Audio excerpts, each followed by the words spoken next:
মাঠ থেকে একটু দ্রুত বের হতে পারে, তাহলে আমরা দ্বিতীয় জামাতে অংশগ্রহণ করতে পারবো। আমরা তাদেরকে উৎসাহিত করে দিই। প্রথম জামাতে যারা অংশগ্রহণ করছেন, মাঠ থেকে বের হতেছেন, আমরা তাদেরকে উৎসাহিত করে দিই। প্রথম জামাতের সকলে যদি মাঠ থেকে বের হতে পারে, তাহলে আমরা দ্বিতীয় জামাতের প্রস্তুতি দিতে পারবো।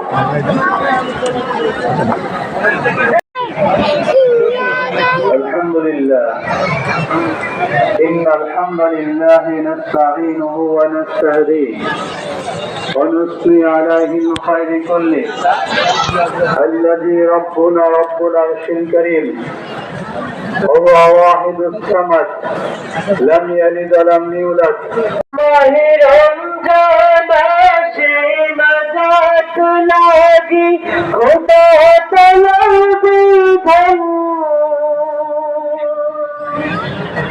রমজানের অনেক গুরুত্ব পাই গো।